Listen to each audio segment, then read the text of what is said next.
شروع کریں؟ بسم اللہ الرحمن الرحیم ان بین یدی الساعة فتنا كقطع اللیل المظلم یصبح الرجل فیها مؤمنا ویمسی کافرا ویمسی مؤمنا ویصبح کافرا۔ نبی کریم صلی اللہ علیہ وسلم نے ارشاد فرمایا، ان قریب قرب قیامت میں ایسا ہوگا اندھیری راتوں کی طرح فتنے آئیں گے۔ آدمی ان فتنوں کے زمانے میں صبح میں مومن ہوگا، شام میں کافر ہو جائے گا، شام میں اگر مومن ہوگا تو صبح میں کافر ہو جائے گا، اور یہ سب یا تو دین سے دوری کی وجہ سے ہوگا یا دین سے بیزاری کی وجہ سے ہوگا۔ اور یاد رکھیے، اللہ کے خزانے میں سب سے قیمتی جوہر اگر کوئی ہے تو وہ ہے ایمان۔ اگر ایمان ہے تو ہم مسلمان ہیں، اور اگر ایمان نہیں ہے تو پھر ہم مسلمان نہیں ہیں۔ آج کے اس پرفتن دور میں اپنے ایمان کو باقی رکھنا، اپنے ایمان کو سلامت رکھنا، یہ بڑا مشکل کام ہو گیا ہے۔ اللہ ہم سب کے ایمان کو سلامت رکھے، محفوظ رکھے۔ بتلانا یہ ہے، 19 تاریخ کے اندر میں کاندھلا گیا تھا۔ جب سپناوت سے مسوری کے لیے بیٹھا تو ہمارے ہی گاؤں کی 2 بیٹیاں، بچیاں جو کہ اسکولی ڈریس کے اندر تھیں، وہ دونوں آپس میں گفتگو کر رہی تھیں، اور ایک غیر مسلم لڑکا جس کا نام ہرش رانا تھا، اس کی بے انتہا تعریفات ان دونوں بچیوں نے کی۔ فون پر بات کی انہوں نے کسی سے اور بتلایا کہ ہم بجھیڑے سے نکل چکی ہیں، آپ ہم کو راستے میں ملنا۔ اس سے مجھے معلوم پڑا کہ یہ لڑکیاں بجھیڑے کی ہیں، اور چہرے پر انہوں نے ڈھالٹا لگایا ہوا تھا، اسکولی ڈریس میں تھیں۔ اس سے پہلے کا ایک واقعہ، دادری کے قریب میں ایک گاؤں ہے، وہاں کی ایک عالمہ حافظہ لڑکی جو کہ مالیگاؤں کی پڑھی ہوئی تھی، اس نے ایک غیر مسلم سے جو ہے کورٹ میرج کر لیا۔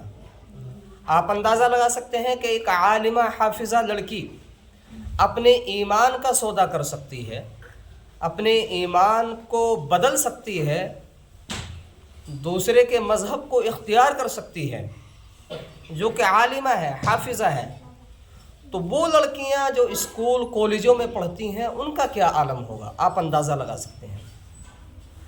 میں اور ہمارے گاؤں کے کچھ ساتھی دادری پہنچے، اس کے گھر پر اس کے والدین سے ملاقات کی، ان سے معلومات لی کہ آپ کی بیٹی نے ایسا کیا یا نہیں کیا۔ تو والدین نے بتلایا کہ ہاں، ہماری بیٹی نے ایسا کیا ہے، اور اب وہ ہمارے لیے مر چکی ہے۔ اور ہمارے ہی گاؤں کی ایک بیٹی کا واقعہ، ایک لڑکی کا واقعہ ہے کہ وہ لڑکی کسی اچھے معیاری کالج میں پڑھتی ہے، اس کے بہت سارے فوٹوز لڑکوں نے دکھائے کہ دیکھو یہ غیر مسلموں سے منسلک ہے، ان سے جڑی ہوئی ہے۔ خدا را اپنی بچیوں کو بچاؤ۔ بجھیڑا جیسا گاؤں جو مسلمانوں کی اکثریت کا گاؤں ہے، علاقے میں مضبوط گاؤں کہا جاتا ہے۔ 5 مدرسے ماشاءاللہ یہاں پر موجود ہیں، کافی تعداد میں مساجد ہیں، تبلیغ والے اپنے کام کر رہے ہیں، جمعیت والے اپنا کام کر رہے ہیں۔ اس سب کے باوجود یہاں کی لڑکیاں، جہاں دینی فضا کا ماحول ہے، یہاں کی لڑکیاں غیر مسلم لڑکوں کے قبضے میں آ جائیں، ان سے گفتگو کریں، ان کی تعریفات کریں، تو آپ اندازہ لگا سکتے ہیں کہ حالات کہاں تک پہنچ چکے ہیں۔ ان دونوں لڑکیوں نے ٹمپو کے اندر بیٹھ کر اس ہرش رانا کی اتنی تعریف کی، اس کے حسن کی، اس کے پہناوے کی، گویا کہ وہ ہرش نہ ہو کر مثل یوسف کوئی ہو۔ تو ہماری بیٹیاں آخر ایسا کیوں کر رہی ہیں؟ آخر ان کے ساتھ میں کیا مجبوریاں ہیں کہ غیر مسلموں کے قبضوں میں جا رہی ہیں؟ اس پر ہم مسلمانوں کو غور و فکر کرنا پڑے گا، سوچنا پڑے گا، سنجیدگی کے ساتھ میں ہمیں بیٹھنا پڑے گا کہ آخر ہماری بیٹیاں اس راہ پر کیوں چل پڑی ہیں۔ بجھڑے جیسے گاؤں کے حالات ایسے ہو سکتے ہیں، تو آپ اندازہ لگا سکتے ہیں ان گاؤں کا، ان جگہوں کا جہاں پر مسلمان اقلیت میں ہیں، تھوڑے ہیں، تعداد میں کم ہیں، وہاں کی بیٹیوں کا، وہاں کی مسلمان لڑکیوں کا کیا عالم ہوگا؟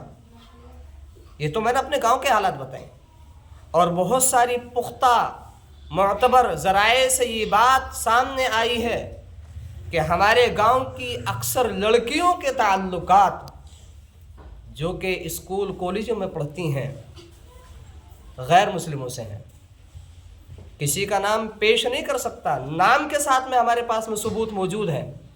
اس لیے میری مسلمانوں سے، گاؤں والوں سے، بجھیڑے والوں سے یہ عاجزانہ درخواست ہے کہ تعلیم کوئی بری چیز نہیں ہے، تعلیم بہت اچھی چیز ہے، ہونی چاہیے، تعلیم کے بغیر چارہ نہیں ہے، لیکن ایسی تعلیم جو ہمیں گمراہ کر دے، ہمیں اسلام سے منحرف کر دے، اسلام سے دور کر دے، ایسی تعلیم کی ہم قطعاً اجازت نہیں دے سکتے۔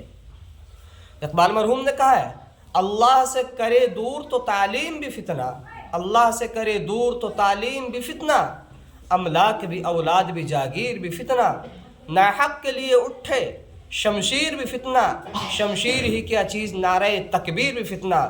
جو چیز، جو تعلیم، جو ایجوکیشن ہمیں اللہ اور اس کے رسول صلی اللہ علیہ وسلم سے دور کر دے، ہمیں مسلمان نہ رہنے دے، ہمیں مرتد بنا دے، ہمیں لبرل بنا دے، ہمیں سیکولر بنا دے، ہمیں مٹیریلزم کا علمبردار بنا دے، تو ایسی تعلیم کی قطعاً اسلام میں گنجائش نہیں ہے۔ ہمیں تعلیم حاصل کرنی چاہیے، دینی ہو یا دنیاوی ہو، تاکہ ہم اللہ اور اس کے رسول صلی اللہ علیہ وسلم کا پیغام دنیا میں عام کر سکیں، الہ کلمت اللہ کو عام کر سکیں، اللہ کا دین ساری دنیا میں عام کر سکیں، پھیلا سکیں، نفاذ اسلام کی بات کریں۔